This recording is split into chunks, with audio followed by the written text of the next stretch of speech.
Hello जय हिंद दोस्तों, मैं शुभम आपका स्वागत करता हूं आपके अपने इस यूट्यूब चैनल शुभम क्लासेस में। देखिएगा, आज हम आपके पूरे 50 प्रश्नों का आर्मी का मॉडल टेस्ट पेपर डिस्कस करने वाले हैं। कल आपको पता है संडे था और हर संडे को हम एक आर्मी का मॉडल पेपर डिस्कस करते हैं, परंतु किसी कारणवश कल हम मॉडल पेपर डिस्कस नहीं कर पाए। इसीलिए हम आज पूरे 50 प्रश्नों का मॉडल टेस्ट पेपर डिस्कस करने वाले हैं, जिसके अंदर सामान्य ज्ञान, सामान्य विज्ञान, गणित और रीजनिंग चारों सेक्शन कवर होंगे। तो सभी को कंप्लीट टेस्ट लगाना है, अपना कॉपी पेन भी सभी को साथ में लेकर बैठना है। मैं उम्मीद करूंगा सेशन आपको हेल्पफुल लगेगा। चलिए अपनी क्लास स्टार्ट करते हैं। तो देखिएगा, प्रश्नों की संख्या 50 है और मैं आपको टारगेट दे रहा हूं 45 क्वेश्चन राइट करने का। आंसर देने के लिए आपको ज़्यादा समय नहीं मिलेगा और थोड़ी सी वॉइस में आज प्रॉब्लम है, हल्का सा गला जो है मेरा थोड़ा सा ख़राब हो रहा है, तो इसको मैनेज करिएगा। चलिए अपना टेस्ट लगाते हैं। पहला क्वेश्चन है आपके सामने स्क्रीन पर, सामान्य ज्ञान 1 से 15 तक। जल्दी से आंसर दीजिए। लिग्नाइट एक प्रकार का डैश है। ऑप्शन आपके सामने है, जल्दी से आंसर देंगे। तो देखिए, लिग्नाइट जो है यह एक प्रकार का कोयला होता है। ऑप्शन सी आपका राइट आंसर है। लिग्नाइट को हम क्या बोलते हैं? तो इसे हम भूरा कोयला भी कहते हैं, भूरा कोयला। नेक्स्ट बढ़ते हैं क्वेश्चन नंबर सेकंड की तरफ। सेकंड नंबर क्वेश्चन है, राजा राम मोहन राय को किसने युग दूत कहा था? Who called Raja Ram Mohan Roy as a yug doot? Option आपके सामने है, जल्दी से सभी को आंसर करना है। तो राइट आंसर मैच करेंगे, ऑप्शन बी करेक्ट आंसर होगा, सुभाष चंद्र बोस। सुभाष चंद्र बोस ने राजा राम मोहन राय को युग दूत कहा था। नेक्स्ट बढ़ते हैं क्वेश्चन नंबर थर्ड की तरफ। आपके सामने स्क्रीन पर है, अमीर खुसरो किसका दरबारी कवि था? हु कोर्ट पोएट वाज अमीर खुसरो? अब देखिएगा, क्योंकि प्रश्नों की संख्या 50 है, मैं किसी भी प्रश्न के ऑप्शन नहीं बोलूँगा, जिससे आपका ज़्यादा समय भी यहाँ पे इन्वेस्ट नहीं होगा और आप कम समय में ज़्यादा क्वेश्चन और कंप्लीट टेस्ट लगा पाएंगे। थर्ड नंबर क्वेश्चन का राइट आंसर ऑप्शन ए रहेगा, अलाउद्दीन खिलजी। अमीर खुसरो अलाउद्दीन खिलजी का दरबारी कवि था। क्वेश्चन नंबर 4 है आपके सामने स्क्रीन पर, गोवा की स्वीकृत राजभाषा कौन सी है?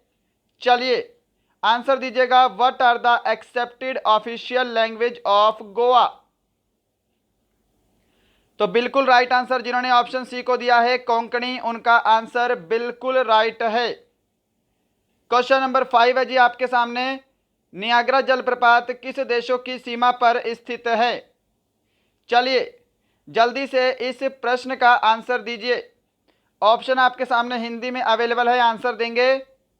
तो देखिए, नियाग्रा जलप्रपात अमेरिका और कनाडा की सीमा पर है। ऑप्शन आपका सी बिल्कुल राइट आंसर है। अगर आप सभी ने ऑप्शन सी को आंसर दिया है, बिल्कुल राइट है। 6 नंबर क्वेश्चन, वासी जनजाति का संबंध किससे है? वासी जनजाति कहाँ निवास करती है, यह बताना है आपको। तो यहाँ पे ऑप्शन ए करेक्ट आंसर होगा, लक्षद्वीप। अगर आप सभी ने ऑप्शन ए को आंसर दिया है, आपका आंसर बिल्कुल करेक्ट है। 7 नंबर, विश्व कैंसर दिवस किस तिथि को मनाया जाता है? World cancer day is celebrated on which date?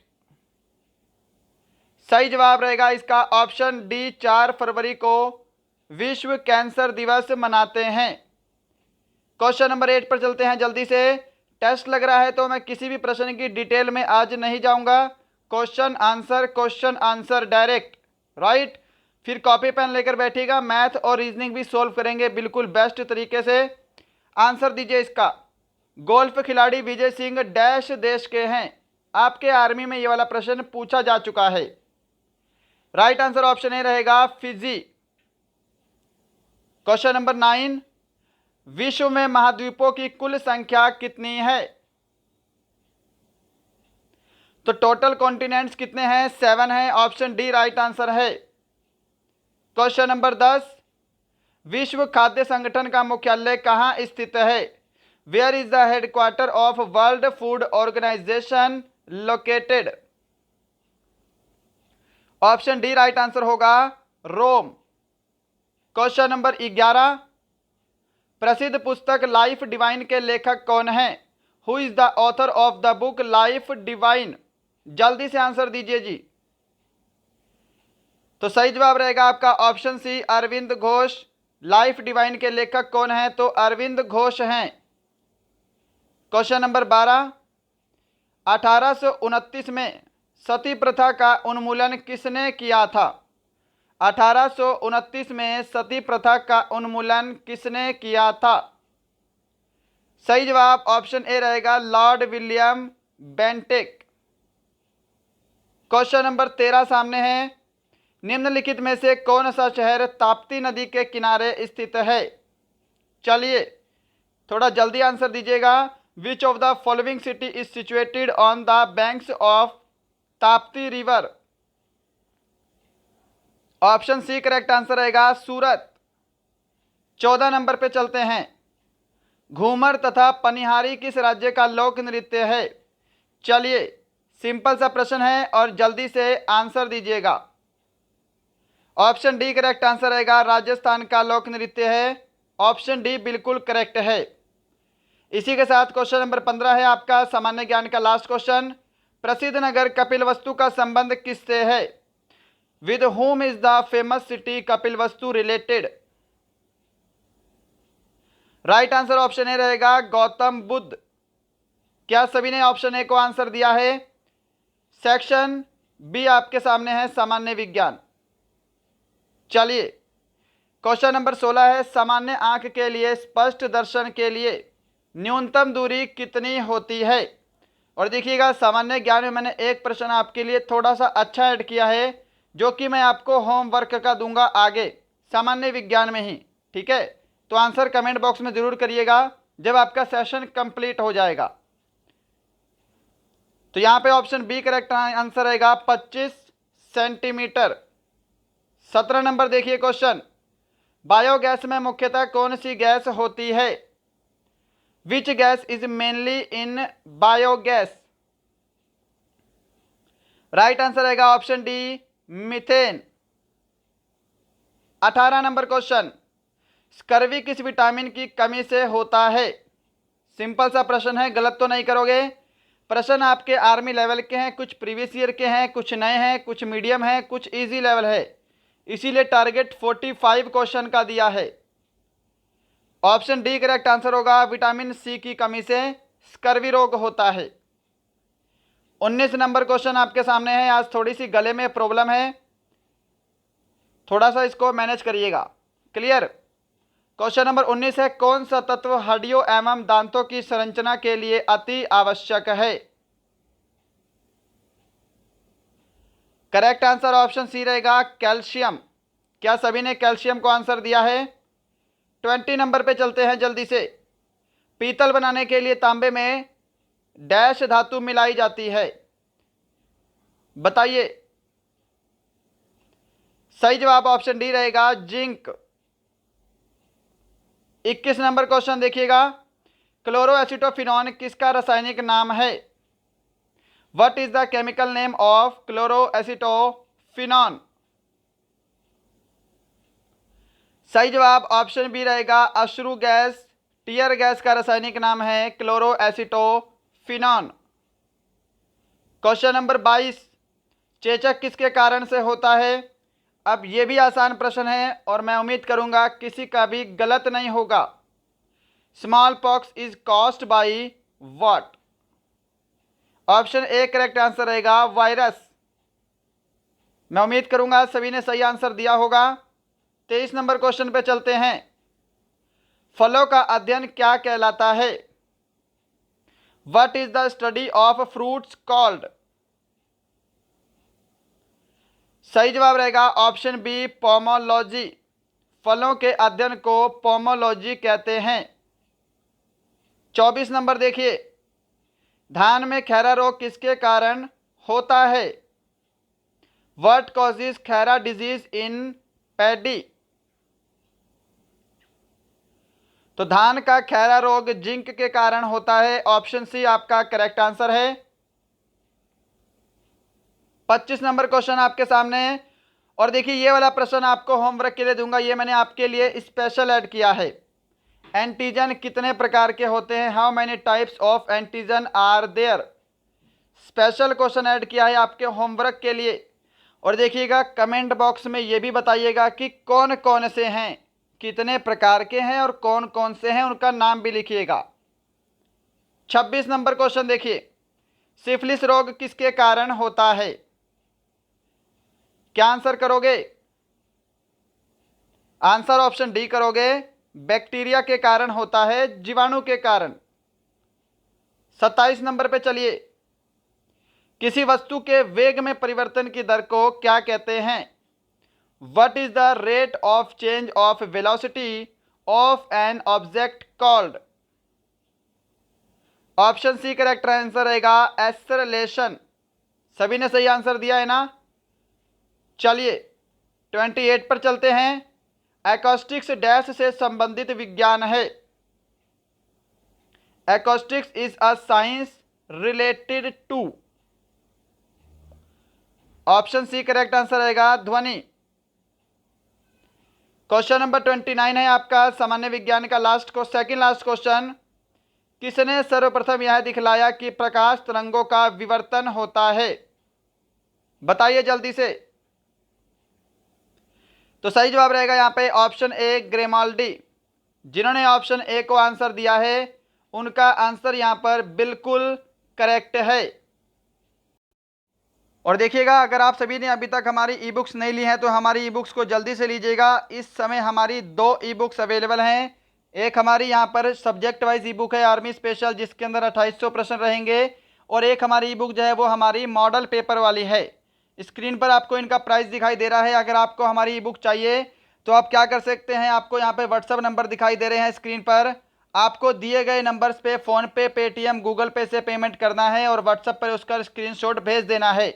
हमारी ई बुक आपको 10 से 15 मिनट के अंदर व्हाट्सएप पर भेज दी जाएगी पीडीएफ की फॉर्म में। और ये जो ई बुक है ये हमारी हिंदी लैंग्वेज में है। अगर आपको कोई और जानकारी चाहिए तो आप दिए गए नंबर पर संपर्क कर सकते हैं।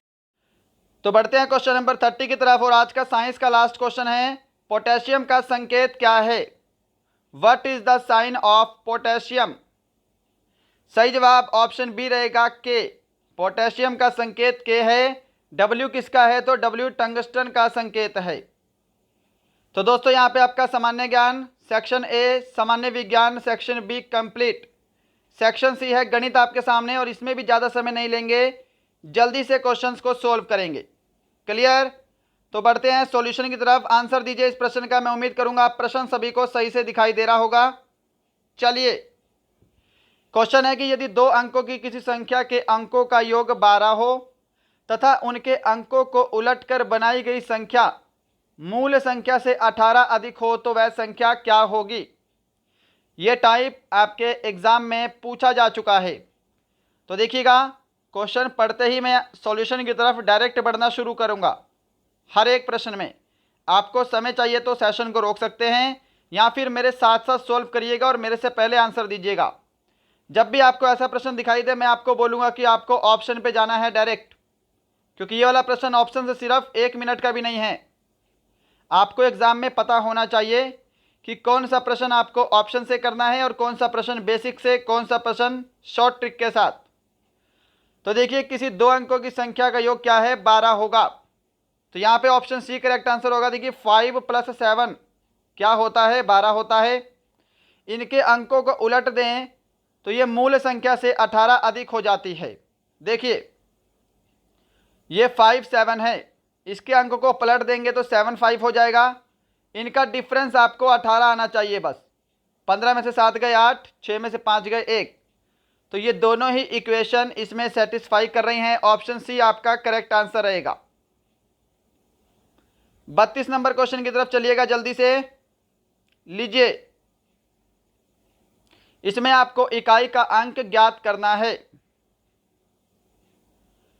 तो देखिए ऑप्शन आपका डी राइट आंसर होगा, 0। देखो इकाई के अंक में आप क्या करो, इकाई के अंक को पकड़ोगे 8 5 5 और 9। 8 गुणा 5 गुणा 5 गुणा 9, 8 पंजे 40। अब यहाँ पर ध्यान रखिएगा, किसी भी संख्या का अगर इकाई का अंक 40 है उसको आगे किसी भी संख्या से मल्टीप्लाई कर दो, वो लास्ट में 0 ही रहेगा। माफ़ करिएगा, अगर किसी संख्या के इकाई का अंक 0 है, मैंने 40 बोला पहले है ना, 0 है, उसको आगे किसी भी संख्या से गुणा करेंगे तो वो 0 ही रहेगा। ऑप्शन डी आपका राइट आंसर रहेगा। 33 नंबर क्वेश्चन देखिएगा। चलिए इसको सोल्व करिए। आपको ये वर्गमूल हटाना है। तो देखिए यहां पे लिखता हूं मैं 625 डिवाइड बाई कितनी डिजिट के बाद जीरो है ये देख लो, 1 2 3 4, तो नीचे आपकी 4 जीरो आ जाएंगी और फिर 1। अब ये सारा क्या है, अंडर रूट में है जी।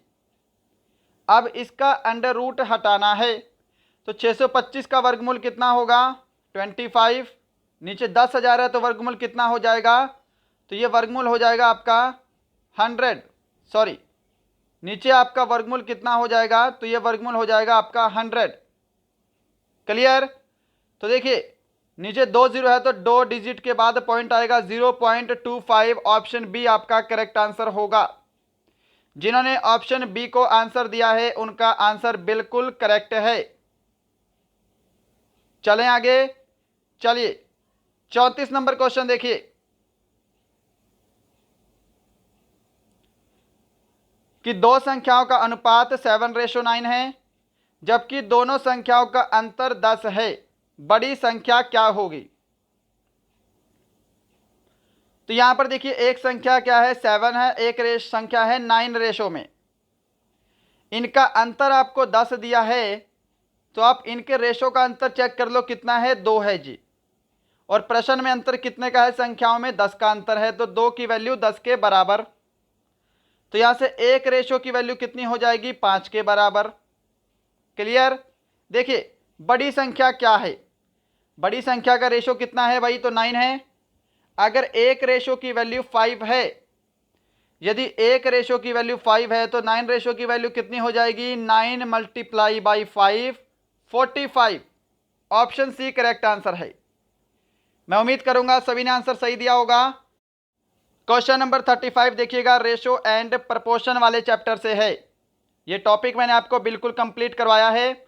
देखिए क्या कर लेते हैं, P ratio Q ratio R ratio S लिख लिया मैंने। आगे देखिए यहां पर पी रेशो क्यू कितना दे रखा है, 2:5 एंड क्यू रेशो आर दे रखा है आपको 1:3, यही दिया है। तो पहले इन 3 रेशो को आपको सोल्व करना पड़ेगा, फिर हम जाके चौथी रेशो की तरफ बढ़ेंगे। तो कैसे मैंने आपको सोल्व करने का डायरेक्ट तरीका बताया है। देखिए 2 एकम 2, 5 एकम 5, 5 को 3 से मल्टीप्लाई करेंगे 15। ये पी क्यू आर का रेशो आ गया, इसको भूल जाओ। अब नया रेशो आपका ये बना है। क्लियर। अब देखिए आर और एस यहां पे दे रखा है तो आर के नीचे 2 और एस के नीचे 3। अब फर्दर इनको मल्टीप्लाई करेंगे आपस में तो 2 दूनी 4, 2 पंजे 10, 15 दूनी 30 एंड 15 तिया 45। तो ये पी क्यू आर एस का रेशो आ गया नया वाला। हमको क्या बताना है, पी और एस का मान बताना है। पी की वैल्यू 4 है, एस की value 45। Option C correct answer होगा, 4:45। जैसे मैंने किया है वैसे उम्मीद करूंगा आपको समझ में आया होगा, आप कर भी लेंगे। क्वेश्चन नंबर 36 की तरफ चलते हैं। चलिए जी इसका आंसर दीजिएगा। क्वेश्चन है कि सोहन और मोहन की वर्तमान आयु का योग 22 वर्ष है। सोहन मोहन से 4 वर्ष बड़ा है तो सोहन की वर्तमान आयु ज्ञात करें। देखिए सोहन प्लस मोहन, इनकी वर्तमान आयु का टोटल कितना है, 22 वर्ष है। अब देखिए यहां पर मैं लिखता हूं एस से सोहन और एम से मोहन। क्लियर। क्या बन रहा है कि सोहन मोहन से 4 वर्ष बड़ा है। समझिए ध्यान से, अगर मैं मोहन को x मान लूं तो सोहन मोहन से 4 वर्ष बड़ा है तो सोहन क्या होगा, x+4 हो जाएगा। अरे क्या इतना समझ में आया है। अब देखिए यहां पर इन दोनों की आयु का टोटल दिया है तो हमको जो ये रेशो में मिला है हम क्या करते हैं, इनको भी टोटल कर लेते हैं, है ना। तो यहां पर रेशो में टोटल कितना हो जाएगा, यहां पे होगा आपका, इसको मैं इस साइड करता हूं, यहां पे होगा आपका 2x + 4 और यहाँ पे एक्चुअल में टोटल कितना है, 22 वर्ष है। समझ गए। तो देखिए ये 4 इधर जाके 22 में माइनस होगा, तो यहाँ पे कितना बचेगा आपका 18 बचेगा, और यहाँ पे आपका 2x बचेगा। तो 2 से भाग करेंगे तो x की वैल्यू कितनी बनेगी, यहाँ पे आपकी 9 बनेगी।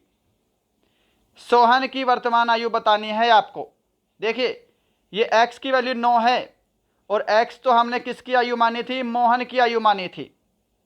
सोहन की आयु कितनी रहेगी, x + 4 रहेगी।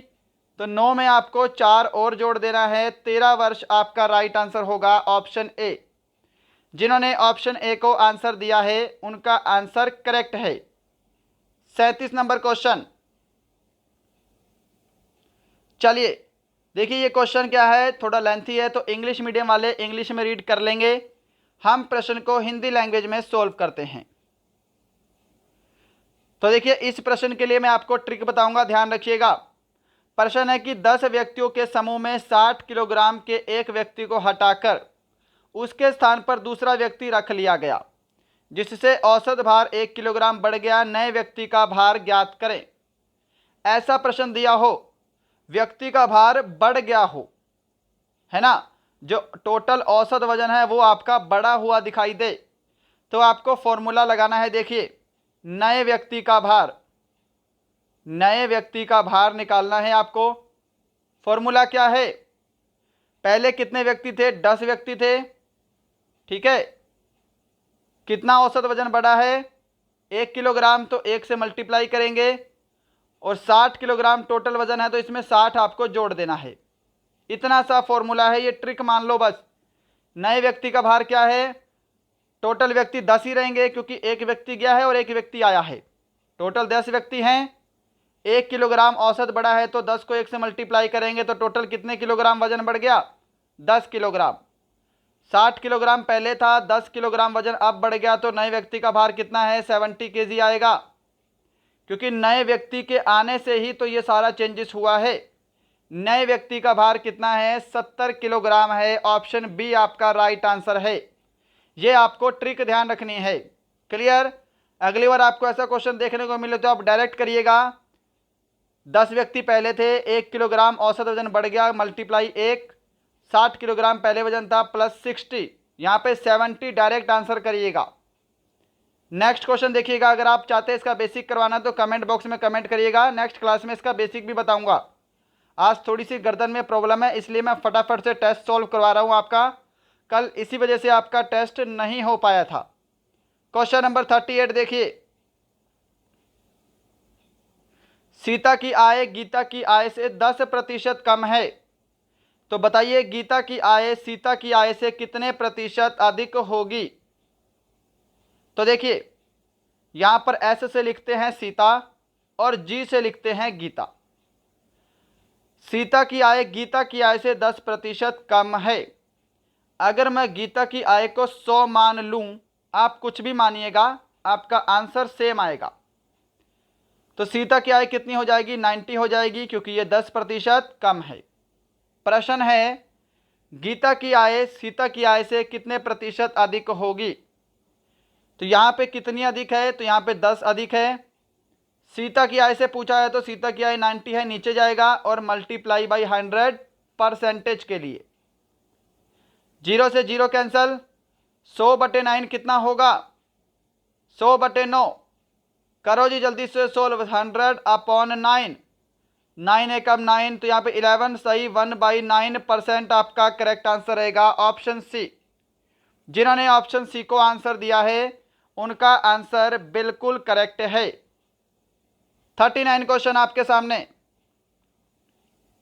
कि एक कुर्सी की लागत 180 रुपये है, उसे 216 रुपये में बेचा गया, तो लाभ प्रतिशत की गणना करें। सिंपल प्रश्न।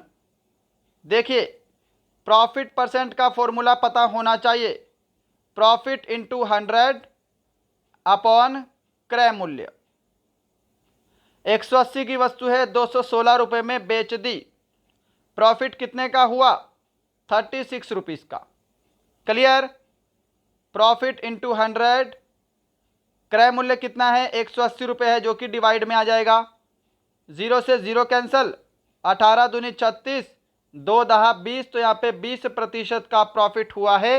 ऑप्शन सी करेक्ट आंसर रहेगा। सभी ने ऑप्शन सी को आंसर दिया है ना।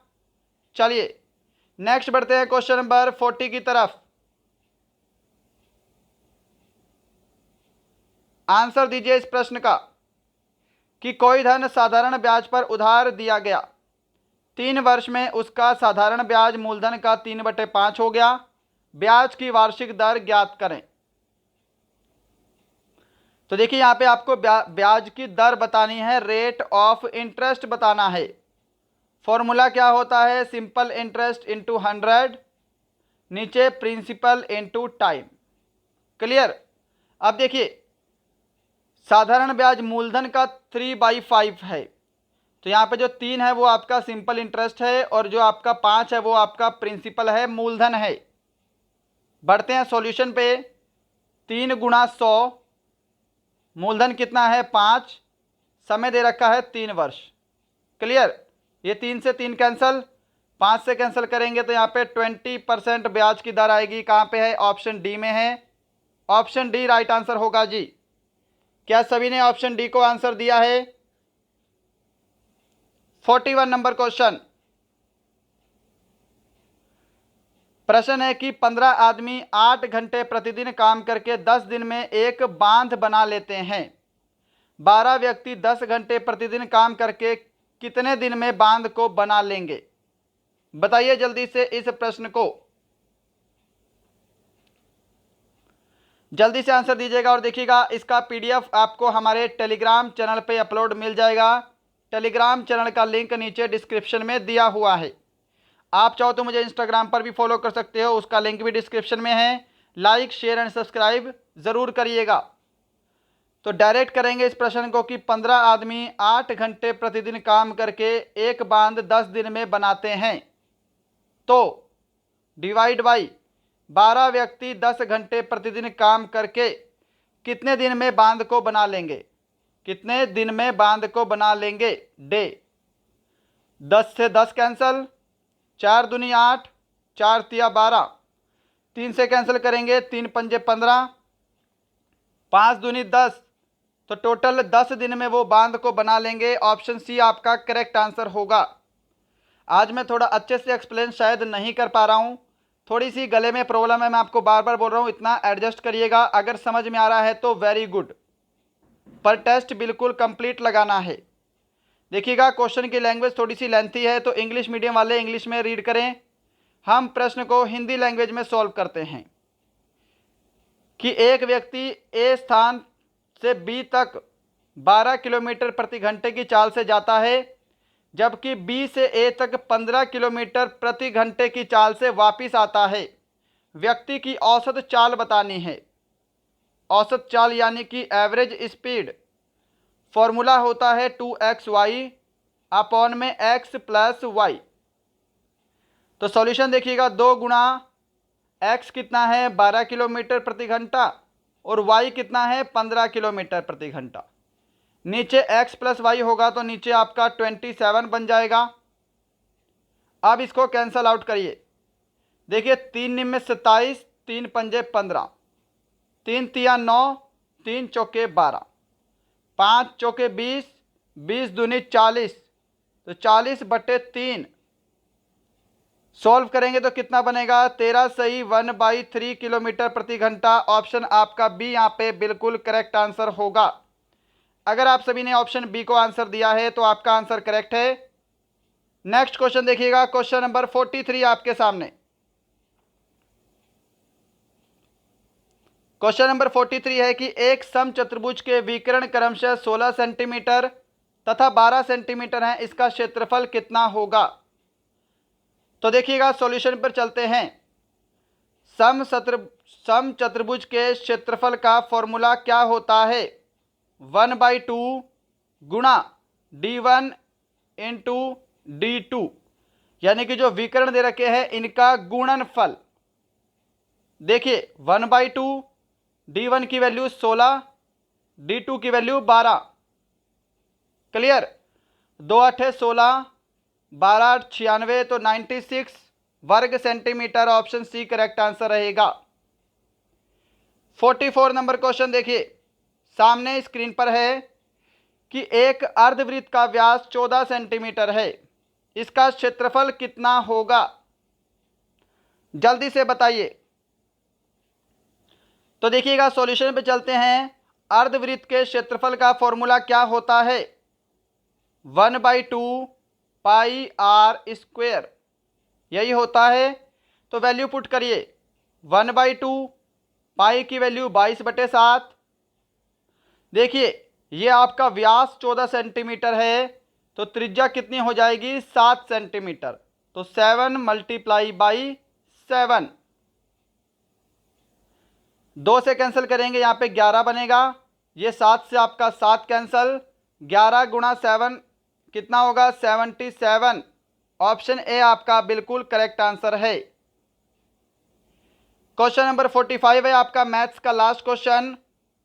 किसी शंकु की ऊंचाई 4 सेंटीमीटर तथा व्यास 6 सेंटीमीटर है, तो उसकी तिर्यक ऊंचाई ज्ञात करें। तो देखिएगा तिर्यक ऊंचाई क्या होती है, एल मान लेते हैं। इसका फॉर्मूला आपको पता होना चाहिए जी, तभी आप निकाल पाएंगे। आर का स्क्वायर प्लस एच का स्क्वायर अंडर रूट। तो देखिए सॉल्यूशन पे चलते हैं डायरेक्ट, ये फॉर्मूला पता होगा तो क्वेश्चन को कर लेंगे। आर यहाँ पे कितना है, अगर व्यास 6 सेंटीमीटर है तो त्रिज्या कितनी हो जाएगी, 3 सेंटीमीटर। 3 का स्क्वायर प्लस 4 का स्क्वायर, हाइट आपको 4 दे रखी है, क्लियर। तो एल बराबर 3 का स्क्वायर 9, 4 का स्क्वायर 16 अंडर रूट। अब देखिए 9 + 16 कितने होते हैं, 25 होते हैं, है ना। तो इसको कैंसिल करके मैं यहाँ पे 25 अंडर रूट लिख लेता हूँ। और 25 का वर्गमूल कितना होगा, तो 5 होगा। तो यहाँ पे 5 आपका ऑप्शन बी बिल्कुल करेक्ट आंसर है। तो यहाँ पे आपका मैथ का सेक्शन कंप्लीट होता है। सेक्शन डी डिस्कस करेंगे जल्दी से, आपका रीजनिंग लास्ट के 5 प्रश्न फटाफट से। कि देखिएगा चावल अगर कार्बोहाइड्रेट से संबंधित है तो अंकुरित अनाज किससे संबंधित होगा। तो चावल में क्या पाया जाता है, कार्बोहाइड्रेट्स पाया जाता है। अंकुरित अनाज में सर्वाधिक मात्रा में प्रोटीन पाया जाता है, ऑप्शन बी करेक्ट आंसर है। 47 नंबर क्वेश्चन देखिए, जल्दी से आंसर दीजिएगा इस प्रश्न का। बताइए यहाँ पे कौन सा लॉजिक लगेगा, आंसर क्या होगा। देखिएगा 2 सीरीज चल रही हैं, डी ई एफ जी, आगे आपका एच आएगा, ओ पी क्यू आर, आगे आपका एस आएगा। ऑप्शन ए आपका राइट आंसर रहेगा। क्वेश्चन नंबर 48 सामने, डायरेक्शन टेस्ट है जी। इसके लिए मैं पहले आपकी डायरेक्शन बना लेता हूं। ये पूरब है, ये पश्चिम है, ऊपर उत्तर दिशा है और नीचे आपकी दक्षिण है। सॉल्यूशन देखिए, बोल रहा है कि अमन रमन के दक्षिण में है तथा सोहन रमन के पूर्व में है। सोहन के संदर्भ में अमन का स्थान क्या है। तो देखिए यहां पर मैं लिखता हूं आर से रमन, अमन रमन के दक्षिण में है। तो रमन के दक्षिण में कौन है जी, अमन है नीचे, क्लियर। सोहन रमन के पूर्व में है, ये रमन है तो इसके पूर्व में कौन है जी, तो ये है सोहन। बोला है कि सोहन के संदर्भ में अमन का स्थान क्या है। देखिए सोहन है और अमन कहाँ पे है, इसके इस लोकेशन पे है। तो ये कौन सी लोकेशन हुई, यहाँ पे देखिए ये लोकेशन कौन सी है भाई, तो ये दक्षिण पश्चिम है। ऑप्शन डी आपका राइट आंसर रहेगा यहाँ पे। 49 नंबर क्वेश्चन देखिए, आंसर दीजिए इसका जल्दी से। तो सिंपल सी बात है, इसमें तो डायरेक्ट अगला अल्फाबेट है। देखिए जी के बाद एच आता है, आई के बाद जे आता है, आर के बाद एस आता है, एल के बाद एम आता है। ऐसे ही एल के बाद एम, ए के बाद बी, डी के बाद ई, वाई के बाद Z, M B E Z, M B E Z. Option B आपका राइट आंसर है। और इसी के साथ क्वेश्चन नंबर 50 है आज का लास्ट क्वेश्चन, जल्दी से आंसर दीजिएगा। फाइंड द ओड वन, आपको यहाँ पे भिन्न ज्ञात करना है, कौन सा सबसे अलग है। तो देखिए ये 2 की क्यूब, ये 3 की क्यूब, ये 4 की क्यूब और ये 5 का स्क्वायर। 25 किसी का भी क्यूब नहीं है। ऑप्शन डी आपका बिल्कुल करेक्ट आंसर रहेगा। जिन्होंने ऑप्शन डी को आंसर दिया है उनका आंसर बिल्कुल करेक्ट है। तो दोस्तों ये थे आपके आज के पूरे 50 प्रश्नों का मॉडल पेपर। बताइएगा आज का सेशन आपको कैसा लगा और इन 50 प्रश्नों में आपका टोटल स्कोर कितना हुआ है, सभी को ईमानदारी से कमेंट करना है। एक प्रश्न होमवर्क के लिए दिया है आपको, एंटीजन कितने प्रकार के होते हैं, उसका आंसर भी कमेंट बॉक्स में दीजिएगा और कौन कौन से होते हैं ये भी आंसर बताइएगा। क्लियर? अगर आप सभी ने अभी तक ई बुक नहीं ली है तो ई बुक को जल्दी से लेंगे। चलिए मिलते हैं कल, तब तक के लिए जय हिंद, जय भारत।